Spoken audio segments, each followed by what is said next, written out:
દૂત પણ આવીને રાવણને શિખામણ કહી ગયો કે રામને હરાવવું અસંભવ છે. શું રાવણ માન્યો? ચાલો આજના સુંદરકાંડમાં જોઈએ.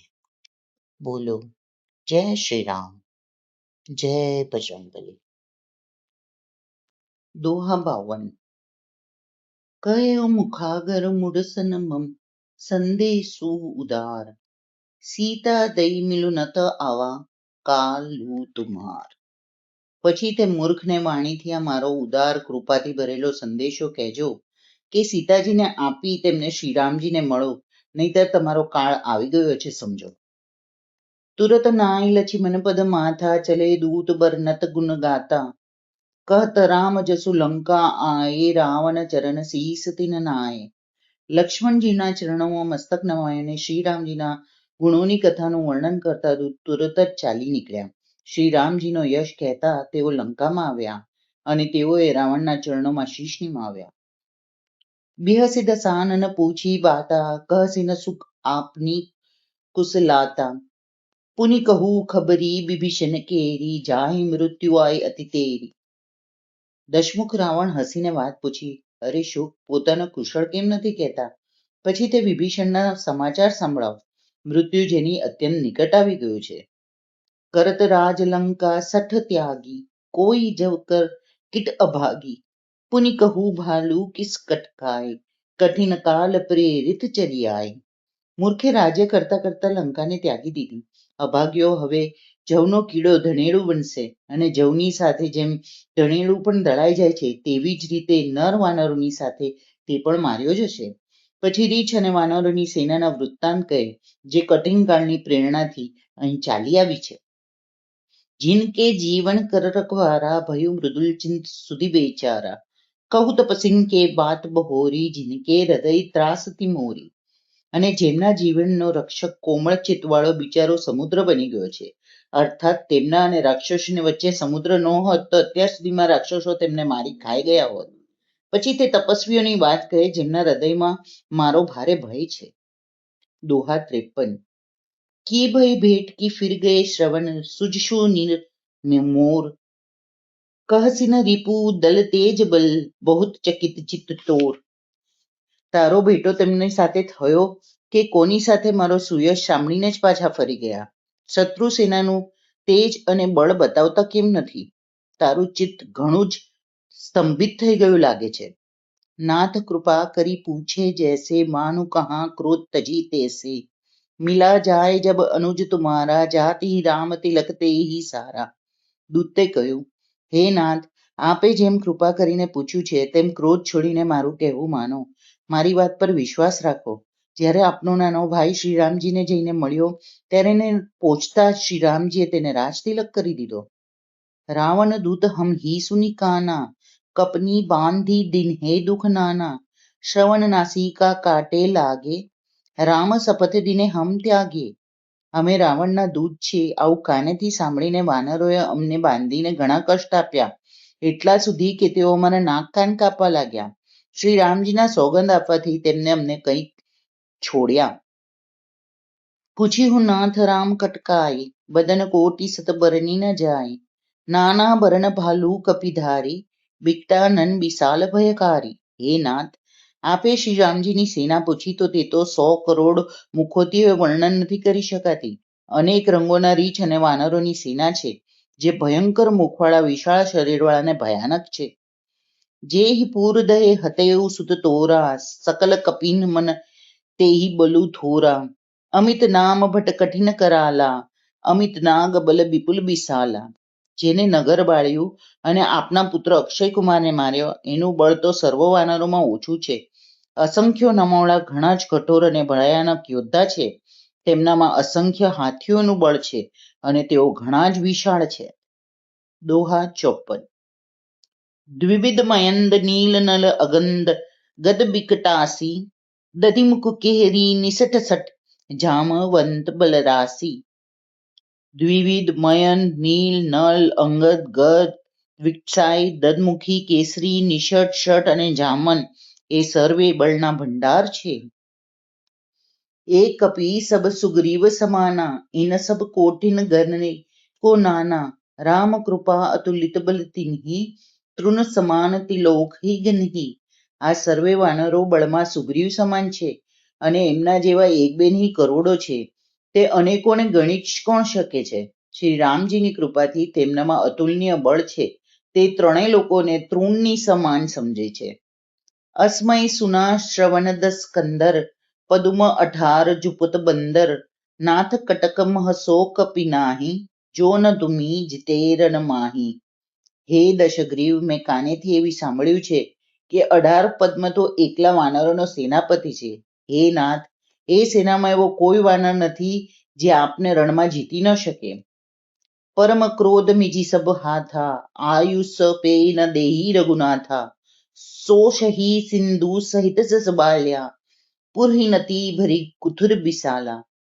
સર્વે સર્વ અત્યંત ક્રોધથી હાથ મસળે છે, પણ શ્રી રઘુનાથજી તેમને આજ્ઞા નથી આપતા.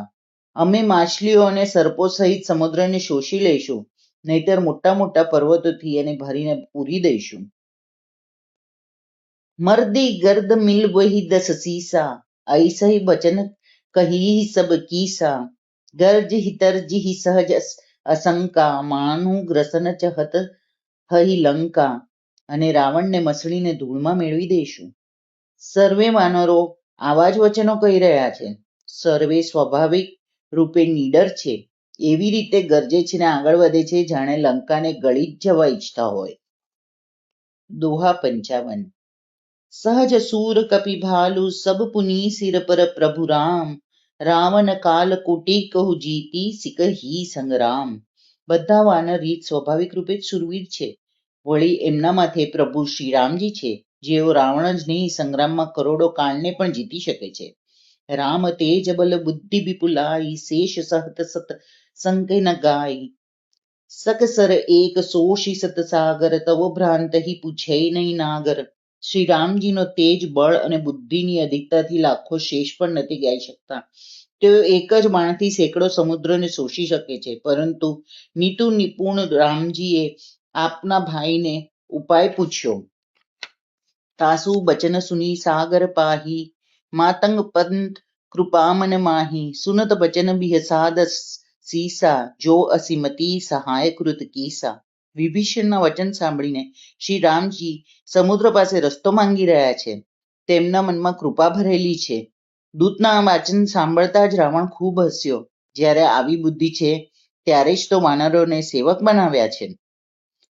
સહજ ભીરુ કર બચન ધડાઈ, સાગર સનઠાની મચલાઈ. મૂડ મૃષાકર સી બડાઈ, રિપુબલ બુદ્ધિ થાહ મેં પાઈ. સ્વાભાવિક રૂપે બિક્કણ વિભીષણના વચનને પ્રમાણ કરીને તેમણે સમુદ્ર સાથે હઠ નિર્ધારી છે. અરે મૂર્ખ, જુઠ્ઠી મોટાઈ શું કરે છે? બસ મેં શત્રુના બળ અને બુદ્ધિનો તાગ માપી લીધો. સચિવ સભિત વિભીષણ જાકે, વિજય વિભૂતિ કહા જગ તાકે. સુનિખલ બચન દૂત રીસ બાઠી, સમય વિચારી પ્રતિકા કાઢી. જેના વિભીષણ જેવા બિક્કણ મંત્રી હોય તેને જગતમાં વિજય અને વિભૂતિ ક્યાં? દુષ્ટ રાવણના વચન સાંભળીને દૂતનો ક્રોધ વધી ગયો. તેણે તક જોઈને પત્રિકા કાઢી. રામાનુજ દિનીહ પાતી, નાથ બચાય જુડાવું છાતી. બિહસી બામ કર લીના રાવણ, સચિવ બોલા સઠ લાગ બચાવન. શ્રી રામજીના નાના ભાઈ લક્ષ્મણે આ પત્રિકા આપી છે. હે નાથ, આને વંચાવીને છાતી ઠંડી કરો. રાવણે હસીને તેને ડાબા હાથમાં લીધી અને મંત્રીને બોલાવીને તે મૂર્ખ તેને વાંચવા લાગ્યો. દોહા 56. બાતન મની રિઝાય સઠ જની, ધાલસી કુલ ખીસ. રામ વિરોધ ના ઉબરસી, શરણ વિષ્ણુ અજ ઈસ. પત્રિકામાં લખ્યું હતું, અરે મૂર્ખ, કેવળ વાતોથી જ મનને રાજી કરીને પોતાને કુળને નષ્ટ ભ્રષ્ટ ન કર. શ્રી રામજીને વિરોધ કરીને તું વિષ્ણુ, બ્રહ્મા અને મહેશની શરણમાં જવા છતાંય નહીં બચે. કીતજી મન અનુજ ઇવ પ્રભુ, પદ પંકજ ભ્રૂ. કોહી કી રામ સરાનલ, ખલ કુલ સહિત પતંગ. કાં તો અભિમાન છોડીને પોતાના નાના ભાઈ વિભીષણની જેમ પ્રભુના ચરણ કમળનો પ્રભર બની જા, અથવા અરે દુષ્ટ, શ્રી રામજીના બાણ રૂપી અગ્નિમાં પરિવાર સહિત પતંગિયું થઈ જા. सुनत सभय मन मुख मुस्काई, कहत दसानन सभी सुनाई। भूमि पराकर गहत अकासा, લઘુ તાપસ કર બાગ બિલાસા. પત્રિકા સાંભળતા જ રાવણ મનમાં ભયભીત થઈ ગયો, પરંતુ મુખેથી મલકાતો તે સર્વને સંભળાવીને કહેવા લાગ્યો, જેમ કોઈ પૃથ્વી પર પડેલા હાથીને આકાશને પકડવાની ચેષ્ટા કરતા હોય તેવી જ રીતે નાનો તપસ્વી વાઘ દ્વિવિલાસ શેખી બકી રહ્યો છે. કહ સુખનાથ સત્ય સબ વાણી, સમજુહ છાડી પ્રકૃતિ અભુમાની. સુનહુ બચન મમ પરિહરી ક્રોધા, નાથ રામ સન તજુ બિરોધા. દૂતે કહ્યું, હે નાથ, અભિમાની સ્વભાવને ત્યજીને સર્વે વાતોનો સત્ય સમજો, ક્રોધ છોડીને મારા વચન સાંભળો. હે નાથ, શ્રીરામજી સાથે વ્યાજ તજી દો. અતિ કોમલ રઘુબીર સુભાવ, જદઈ અખિલ લોક કર રાવ. મિલત કૃપા તુમા પર પ્રભુ કરીહી, ઉર અપરાધ ના એકહુ ઘરીહી. જો કે શ્રી રઘુવીર સમસ્ત લોકોના સ્વામી છે, પણ એમનો સ્વભાવ અત્યંત કોમળ છે. મળતા જ પ્રભુ આપ પર કૃપા કરશે અને આપનો એક પણ અપરાધ તેના હૃદયમાં રાખશે નહીં. જનક સુતા રઘુનાથ દેજે, એતના કહા મોર પ્રભુ કીજે. જબ તે ही कहा दीने बैदही, ચરણ પર કિન સટતે ही. જાનકીજી રઘુનાથજીને આપી દો. હે પ્રભુ, આટલું કહેવું મારું માનો. જ્યારે તે દૂતે જાનકીજીને આપવા માટે કહ્યું ત્યારે દુષ્ટ રાવણે તેને લાત મારી. નાઈ ચરણ સિરુ ચલા સોતહા, કૃપા સિંધુ રઘુનાયક જહા. કરી પ્રણામ નિજ કથા સુનાઈ, રામ કૃપા આપની ગતિ પાઈ. તે પણ ચરણોમાં શીશ નમાવીને ત્યાં જ ચાલ્યો જ્યાં કૃપાસાગર શ્રી રઘુનાથજી હતા. પ્રણામ કરીને તેને પોતાની કથા સંભળાવી અને શ્રીરામજી કૃપાથી પોતાની ગતિ પામ્યો. ઋષિ અગસ્તી કી સાપ ભવાની, રાક્ષસ ભયુ રહા મુનિ જ્ઞાની. બંદી રામ પદ બારહી બારા, મુનિ નિજ આશ્રમ કહું પગુધારા. શિવજી કહે છે, હે ભવાની, તે જ્ઞાની મુનિ હતો. અગત્ય ઋષિના શાપથી રાક્ષસ થયો હતો. વારંવાર શ્રીરામજીના ચરણોને વંદન કરી તે મુનિ પોતાના આશ્રમે ચાલ્યો ગયો હતો. જો તમને સુંદરકાંડનું આ વિવરણ ગમતું હોય તો અમારી ચેનલને જરૂરથી લાઈક કરી સબસ્ક્રાઈબ કરજો. કાલે જોશું રાવણનો અહંકાર કઈ રીતે તૂટ્યો. શું તે યુદ્ધ જીત્યો કે હારી ગયો? બોલો જય શ્રી રામ, જય બજરંગબલી.